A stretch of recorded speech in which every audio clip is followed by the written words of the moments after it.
Hello, everybody. This is Tatjana. This time, unfortunately, on my own, as Judith is not here and was not in Skate Canada.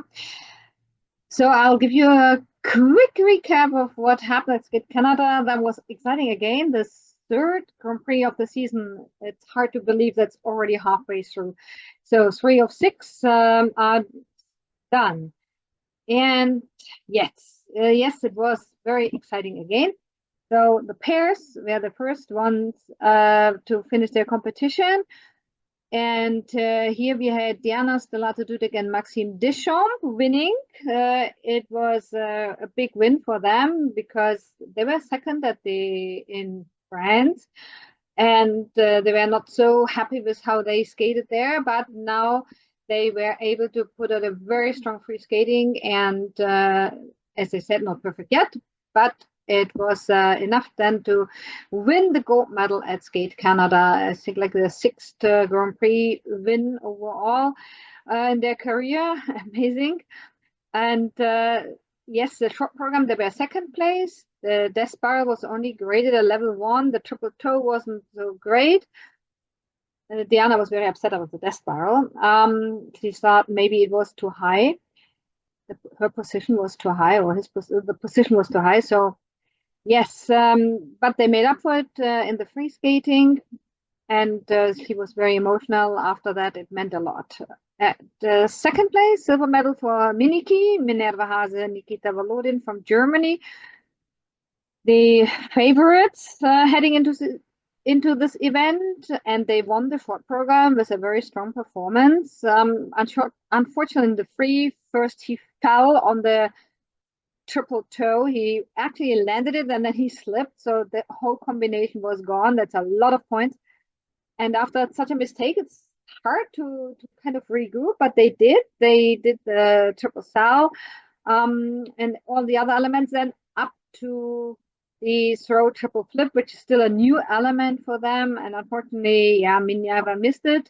So two faults, a lot of points gone, and they were only actually third in the free skating, but second overall. And Mini and Nikita said that they, of course, they're not happy with this performance, but they overall they are pleased that how they held it together in spite of the mistakes. And they were also pleased with the progress they showed. And it's true that they had really more power, more speed in the program. That was a big thing they had been working on ever since the Nebelhorn Trophy, where they looked a little bit slow, but this time it was much better. And now they have 2 more weeks to prepare for the second Grand Prix, the last one in Finland. Yeah, and the bronze, that was Ellie Kam and Danny O'Shea. The short program wasn't so good. They were in fourth place, but they had a very good free skating. And Danny said that after a rough summer with injuries and surgery, they are really happy how they are progressing, and that free skating was really a big step forward for them. Leah Pereira, Trent Michaud, on the other hand, they had a very good short program and were sitting in third place after the two top teams. But unfortunately, many mistakes in the free skating really fell apart, and so they slipped out of the medals this time. Maybe I also want to mention Anastasia Weipenlaw and Luke Digby. They had also a rough short program, but then a personal best free skating, and they're so excited and happy that they were coming back so strong from the short. So, and in the women, of course, everybody was really curious how would Ami Nakai fare, the surprise winner of the Grand Prix de France. And yeah, to say it right away, Ami finished third this time. But the first and third place usually will get you into the Grand Prix final. So she was pretty sure she will be in the Grand Prix final. I was very excited about that. But the winner was Mone Chiba. Mone won her very first ISU Grand Prix title. She was second before. She was also second in the final last season, but this was her first gold on the Grand Prix. Obviously, she was happy about that. She was able to to get this title that was missing in her collection. And she skated also really well. Lovely programs, lovely presentation. The short program is last year's Last Dance. In the free skating, she has Romeo and Juliet. And yeah, she interprets it really well. And she says it is important to her to show these emotions and to take the spectators with her. And I think that really works out for her. So big win for Monet. And Isabeau Levito, I mean, she in France already she skated very well. Also in Oberstdorf at the Nebelhorn Trophy, she skated very well, but she missed the podium because the competition was so tough. This time, also tough competition, but Isabeau was able to perform very well again, and she was rewarded with the silver medal. She said now she's after her two Grand Prix are done. She was fourth and second, so we will see if that will be enough for the final. But she said now she will take a little break, rest a little bit, and also break in new boots. Then we'll see what happens if she will compete in the final or maybe another event. Actually, Diana and Maxime, they are for sure in the final, the pair skaters, with first and second place. They said that they are going to do the Warsaw Cup in between because they like to do as many competitions as possible. So Ami, as I said, she got the bronze medal. This time she struggled with the triple axel. She fell out it in the short and then she popped it in the long. But the other elements were very good, so that she deservedly won the bronze medal. Brady Tennell, I was very happy to see her, and she skated well. And she had Brady. She had a really the short program. She said that just before the short program, she was in the dressing room getting ready. She got a very bad nosebleed, like blood gushing out of her nose, going on her dress. It was terrible, and she had to clean her dress somehow because she was skating second in the group. But she managed, and she managed a solid short program. Was not happy with her combination jump because she said in training everything was so good. But she really overcame that. Got a good short. Also a good long, stumbled on triple Lutz, but nevertheless, this fourth place was also good for Brady. And Lara Nakigutna from Italy, she was in third after the short, had a very good short program. Again, I love Lara's programs. They are always innovative, always different, interesting. So this one is not an exception. It's a story of a lawyer in the 19th century, a young woman that wants to become a lawyer, which was not possible at the time, but she fought for it and she succeeded in the end. So that's an Italian Netflix serial, and the music is from this. So Lara took this story, and for the long, she has the Jaws. The about the who's like a horror movie. So she seems to like horror movies. Like he had Hitchcock before and Squid Game, and so unfortunately she had a fall on a triple Lutz that was also landed forward, so downgraded, cost a lot of points, so she dropped out of the medals and finished fifth. Yuna Aoki, I want to mention, delightful skater, so nice to watch her, and she finished sixth place. Sarah Everhart probably had hoped for a little more, but there were a few things here and there, so that she did not get onto the podium. Yes, then we had the men. Yeah, the quad god, Ilya Malinin. He was in a class of his own. He won with 76 points to spare. Can you believe that? 76 points.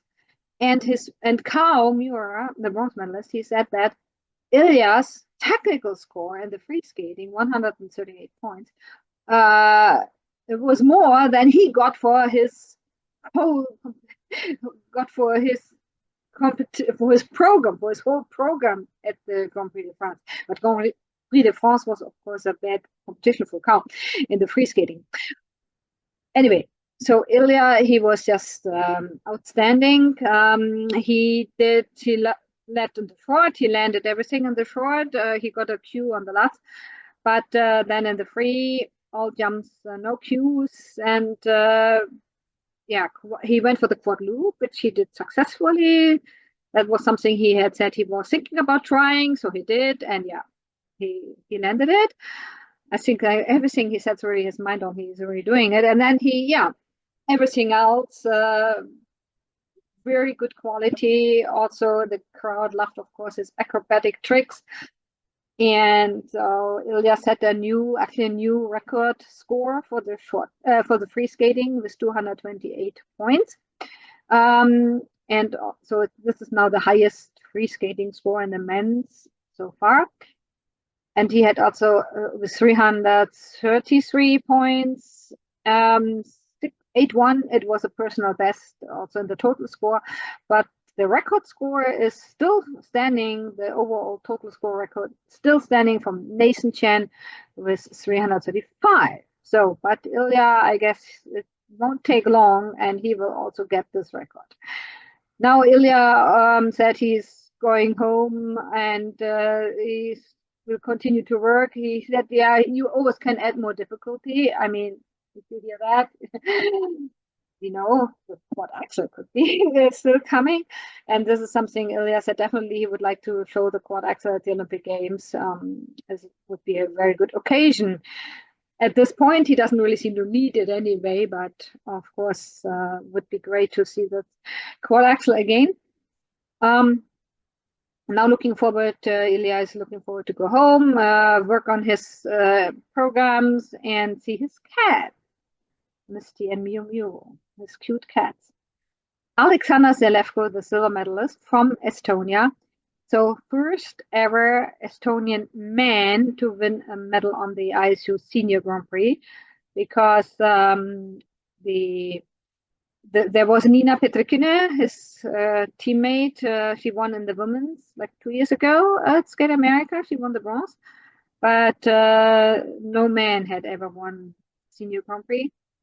So because victory for Alexander, he's performed also well. He said he was surprised. He did not expect to be on the podium at all.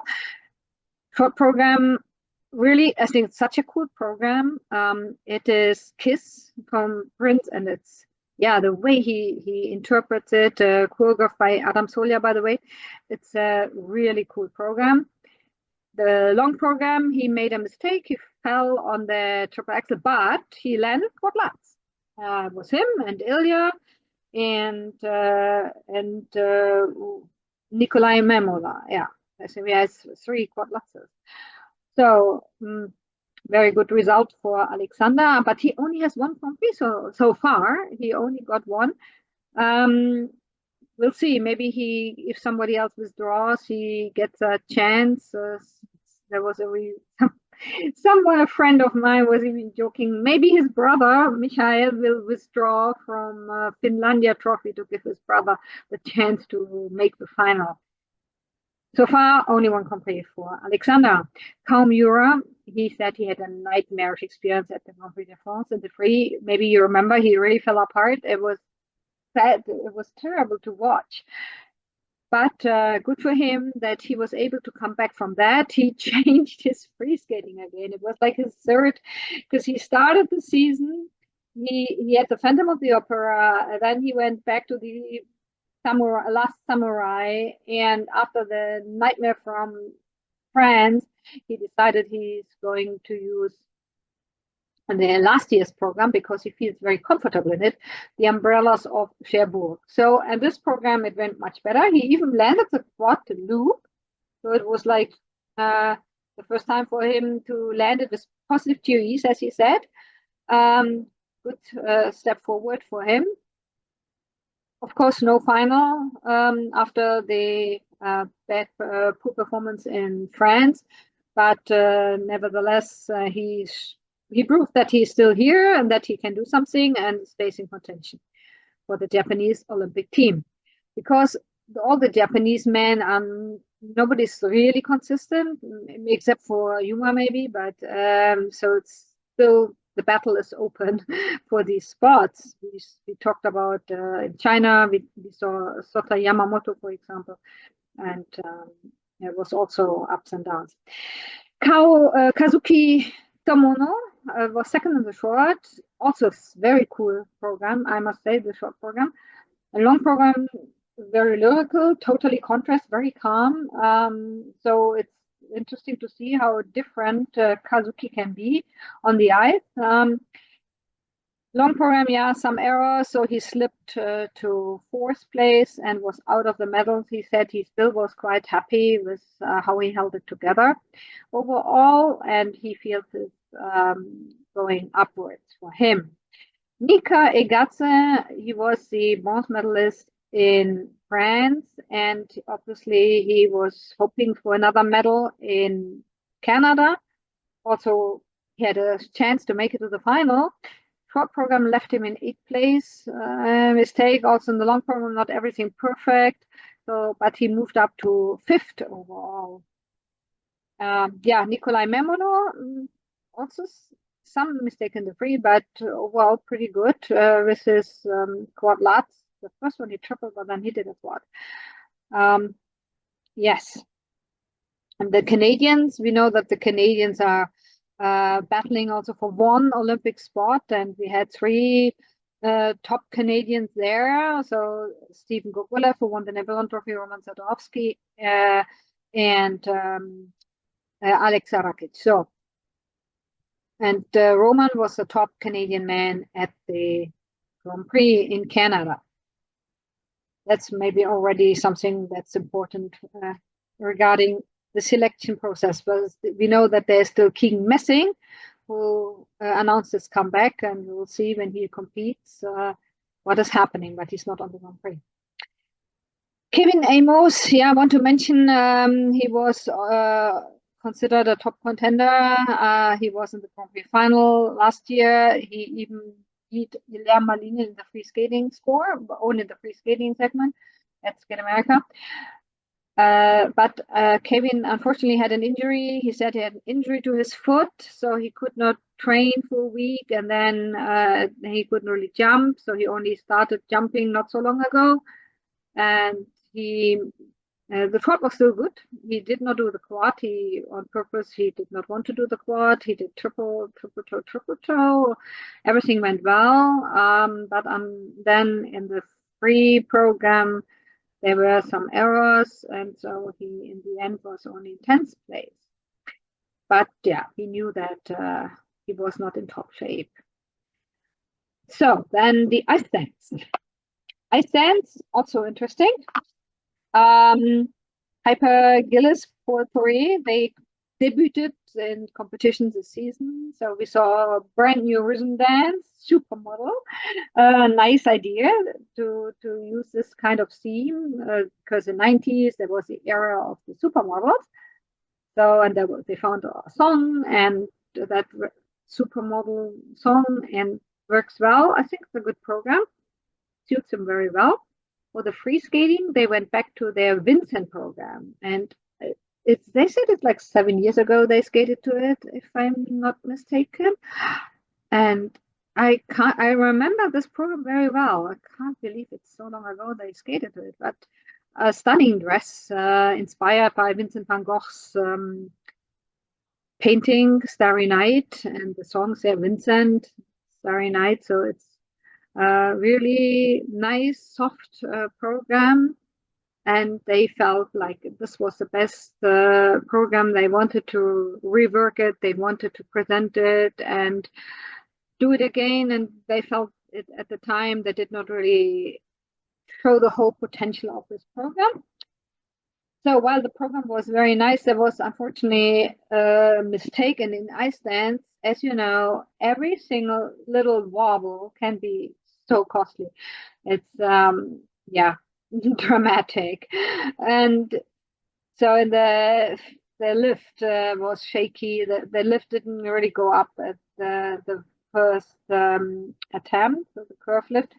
So I mean, she got up, they saved the lift, they did the lift, but it was only a level 1 and minus, and Yeah, so Iceland. So that's a big mistake in Iceland, and they were only second in the free. But overall, thanks to their strong rhythm dance, they held on to the first place and won their sixth Grand Prix the Skate Canada title and their eighth Grand Prix title of their career. So, and they will be in Finland again, where there will be a blockbuster in Iceland.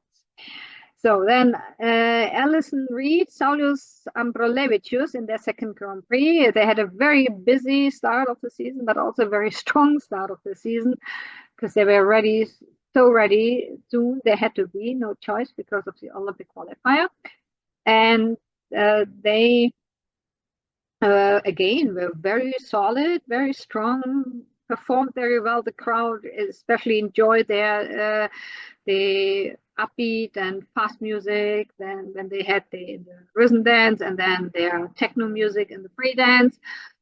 And so, yeah, they won the silver medal. It was after a few bronze medals, the first silver medal for this team. And that means with second and third, there is a chance to make it to the final. So they will wait and see. Now they said they have a well-deserved week off after this competition at the beginning of the season, many competitions.